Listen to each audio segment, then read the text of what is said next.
Capricorn, dapat ninyong malaman today. Para to sa'yo.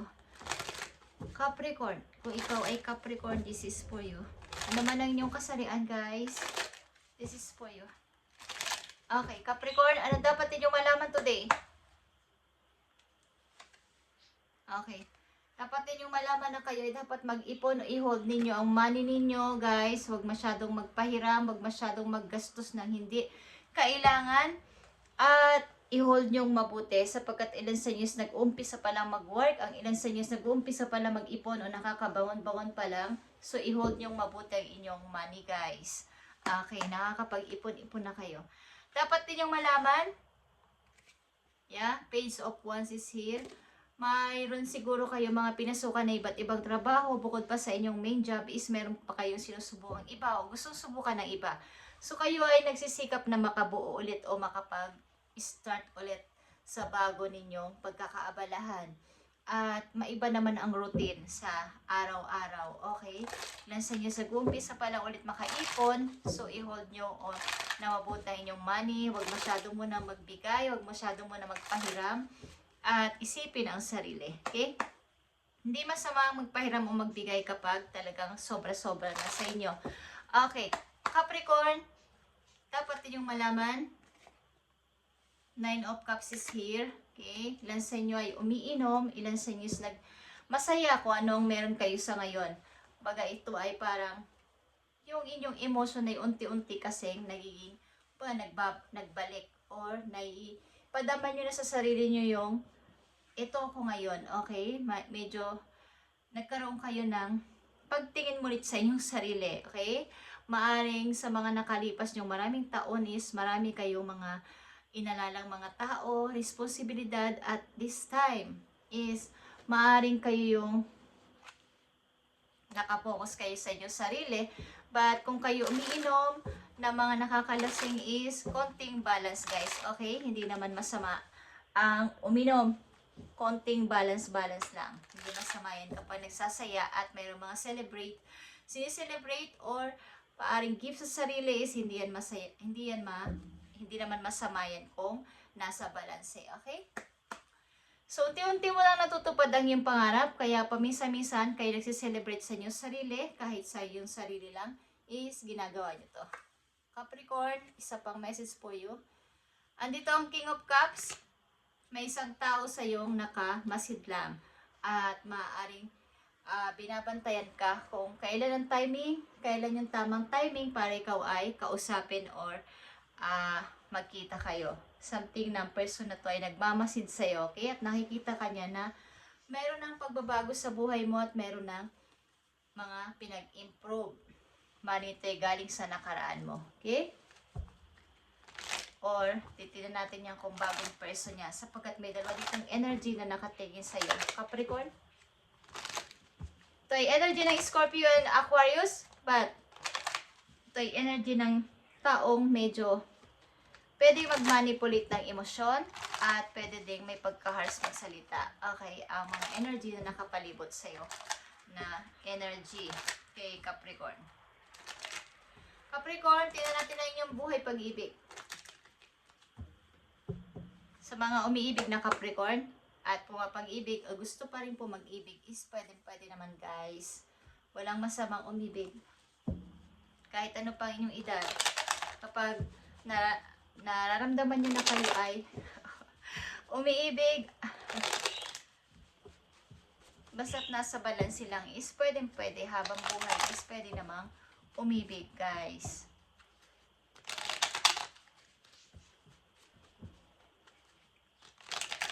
Depende sa sitwasyon.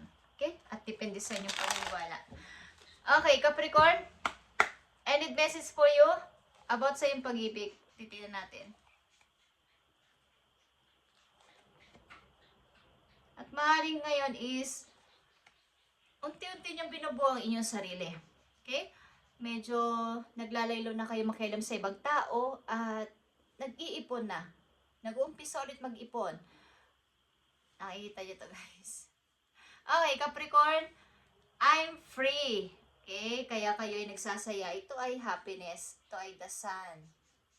Guys, Capricorn, At maaaring kayo ay nandito sa time na gusto ko munang asikasuhin ang sarili ko. Maaari rin may anak kayong lalaki at maaari rin kayo nag-iisa sa buhay sa ngayon at nag-i-enjoy sa pagiging mag-isa. Kumbaga, sa mga nakaraan yung taon, marami naman kayong mga inalalang mga tao. Pinagsilbihan, inalagaan, inunawa. But this time, kailangan nyo naman maging masaya sa iyong sarili. Okay? Tingnan natin. Okay guys, speaking of nag-iisa or single is stay optimistic. Positive thinking and faith will bring romance into your life. Okay, mga Capricorn na nandito almost is single and ready to mingle. Okay, kayo talaga ay nag-iimpok ng money para sa inyong future, Capricorn. At natatakot tumanggap ng mga taong nagpapahiwatig sa inyo ng pag-ibig.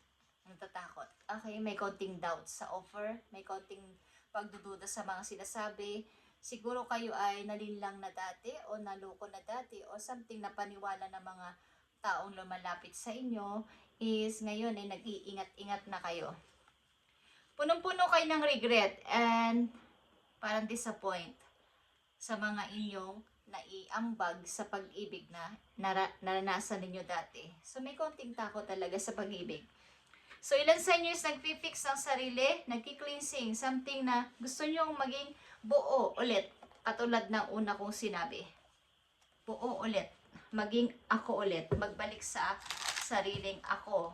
Dati kasi is parang nawala kayo sa inyo sarili.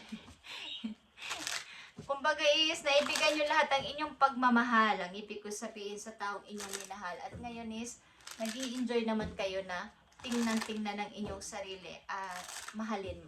Okay? At yun naman ang maganda. So after ng mga nangyari sa buhay ninyo is, kailangan nyo ibalik ang inyong energy at stay optimistic. Kung kayo ay iibig muli is, darating yan sa tamang panahon at tamang tao ang inyong makikilala. Okay guys? Maaaring kayo ay nag-i-enjoy muna sa ngayon at maraming pinagkakaabalahan ang mga Capricorn na nandito. May iba't ibang ginagawa sa buhay bukod sa inyong trabaho. At unti-unti nyo ulit binabalik ang energy nyo at naglilinis. Okay? Something cleansing is needed sa inyong sarili para sa mga bagong pasimula at bagong opportunity na paparating. Sapagkat ang motto na ilan sa inyo ay habang may buhay ay may pag-asa. Okay? Capricorn, tingnan natin ang inyong message pa.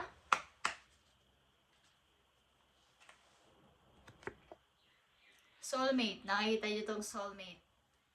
May darating na tao sa inyong buhay na ito yung masasabi ninyong soulmate nyo. Ito ay pang everlasting na. Guys, everlasting. Sabagat kayo ay nagkaroon ng maraming pag-iyak sa inyong mga nakaraan. Anxiety, pag-iyak at pagkalungkot. Pagka-dismaya sa inyong pagbibigay, at take lang sila ng take. Okay. Capricorn, message for you. Ang taong darating sa iyo ay masasabi mong iyong soulmate at ito ay panghabang buhay na makakasama mo. Message for you. Okay. If you think you are alone, you are not. Okay. Kung naiisipan mo paminsan-minsan na, yan, nag-iisa na ako. Wala na sila. Is hindi ka nag-iisa. Sabi ng yung mga spirit guides, we are beside you in all challenges that you face. Okay, Capricorn, trust that our outside sources will always be working with you, ensure the best outcome of every situation. We have your best interest at heart. We love you. Okay. Yan ang sinasabi sa inyo ng inyong mga guides galing sa heaven, na huwag kang mabahala na ikaw ay nag-iisa sa ngayon, sapagkat kami nagwo-working behind the scene para sa iyong ikakabuti at sa parang best outcome na mangyayari sa iyo sa hinaharap. So kayo magpatuloy lang at huwag mawalan ng pag-asa. Kung kayo ay naloko o niloko, something na nasaktan o sinaktan ng taong inyong binigyan ng pagmamahal is pabayaan nyo na sila, sapagkat may taong paparating sa iyo na masasabi mong soulmate at ito ay pang for life na. Everlasting love ito, okay? Ang mahalaga sa ngayon ay nandito ka na, masaya ka sa iyong pag-iisa. At habang nag-iisa, habang wala pang, hindi pa dumating si soulmate mo, ay ikaw ay nag-grow.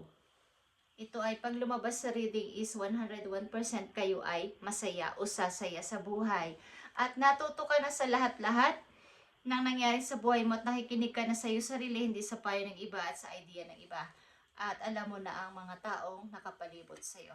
Hindi ka na nila maluloko o basta babastahin na lang. Okay? So, ang gawin nyo sa ngayon ay kayo magpatuloy sa buhay at patuloy-tuloy lang sa paghihiling sa puso ninyo, sa yung physical, emotional, and spiritual. At mag-cleansing. At matutupad mo ulit ang mga naudot mong pangarap. Dream come true ito para sa'yo. At may mga tao nga nakatingin sa'yo sa malayo at maaaring may interest sa'yo, Capricorn. Mga dalawa ito. Okay, na mahigit pa. At nakikita ko dito is seryoso ang mga taong ito sa'yo. Okay? Tingnan natin. Dalawang mahalagang message for you na paparating. Capricorn.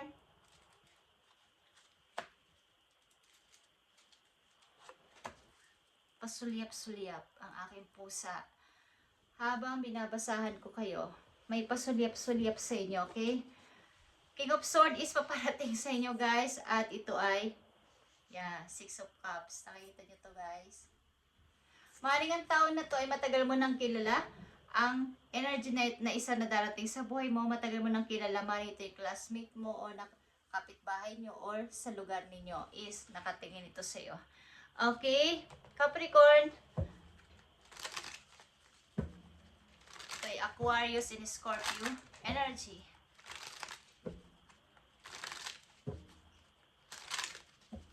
Tingnan natin ang isa pang message for you, Capricorn. Ito ay masasabi mong soulmate at pang everlasting na to. Pang long time.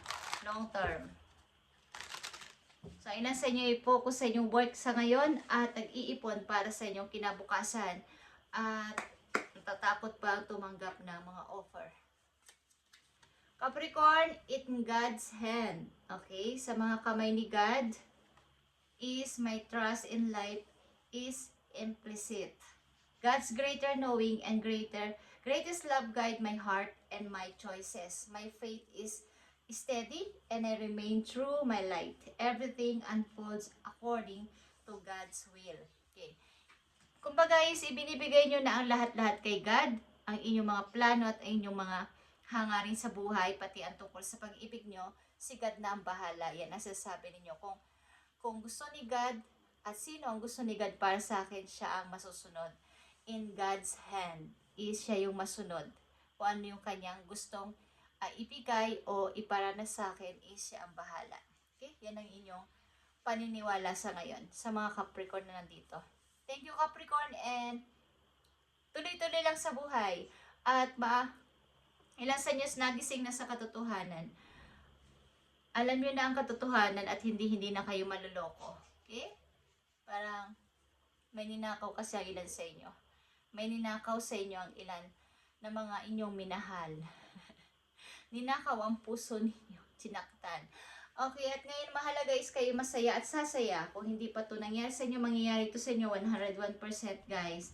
At ang papating sa inyong tao is masasabi ninyong soulmate at pang long term na to. Kung kayo'y naghahanap ng pag-ibig is ito yon guys. Okay? Thank you, Capricorn, and God bless sa inyo lahat guys.